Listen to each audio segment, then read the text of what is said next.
Chicken और mutton व्यापारी। एक गांव में कृष्णा नाम का एक कंजूस आदमी रहता था। कृष्णा हर चीज में कंजूसी करता था। कृष्णा की एक मटन की शॉप थी, जिसमें वो बचा हुआ मटन फ्रिज में रखकर बेचता था। कृष्णा के पास रामू नाम का एक आदमी मटन शॉप में काम करता था, पर मटन शॉप सिर्फ कृष्णा का ही था। एक दिन एक आदमी मटन शॉप पर आता है और कृष्णा से कहता है, कृष्णा, घर में मेहमान आए हुए हैं।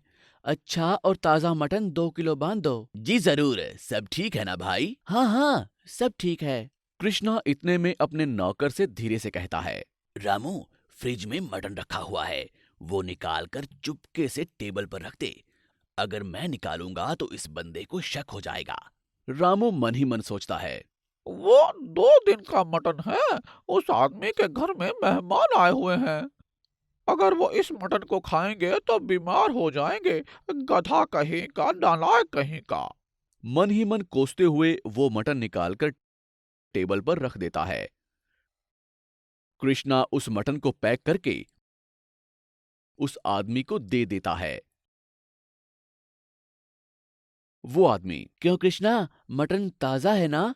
हाँ हाँ, एकदम ताजा है। मैं अपने यहाँ बासी चीज बिल्कुल भी नहीं रखता हूँ। अरे, मैं तो मजाक कर रहा था। ठीक है, मैं चलता हूँ। ये कहकर कृष्णा को पैसे देता है और वहां से चला जाता है। कृष्णा रामू को बहुत कम तनख्वाह देता है और रामू मन ही मन कृष्णा को कोसता था। अरे ओ गधे, सड़े हुए आलू जैसे मुंह। मेरे पिताजी के खर्च की वजह से मैं तेरे पास आ गया हूँ। इन थोड़े पैसों का मैं क्या करूँ? जी करता है कि मैं ये तेरे पैसे तेरे सर पर मार दूं, सड़ी हुई भिंडी जैसे नाक वाले। क्या हुआ? क्यों ऐसे मुंह खोल के खड़ा है? जी गुरुजी, वो आपने पैसे दिए ना। तो मैं सोच रहा हूँ कि इन पैसों को कितने दिन खर्च करूँ। आप तो बहुत महान हैं, इतने सारे पैसे दे दिए मुझे। अरे नहीं नहीं, ऐसी कोई बात नहीं है। तुम आराम से खर्च करो। गुरुजी, अब मैं नौकरी छोड़ना चाहता हूँ। अपने पिता का लिया हुआ उधार ब्याज समेत भर कर छोड़ दो। पिछले महीने तो आपने 4 महीने की पगार काट ली थी। वो सूद था, असल अभी बाकी है। ठीक है, मुझे 1 महीने का वक्त दीजिए, मैं उस समय असल भी दे दूंगा। ठीक है, तुम्हें 1 महीने का वक्त देता हूँ।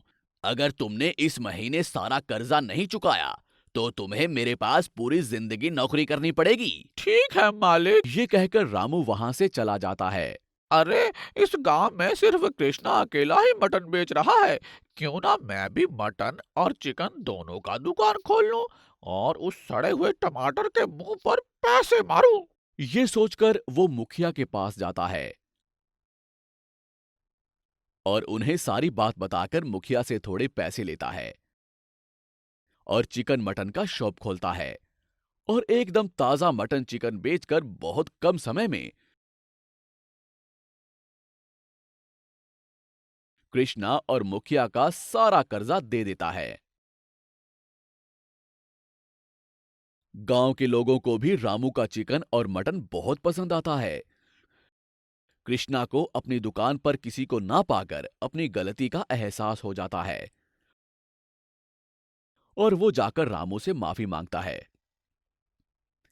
अरे रामू, मुझे माफ कर दो। मेरी वजह से तुम्हें बहुत परेशानी उठानी पड़ी। ये लो तुम्हारे पैसे।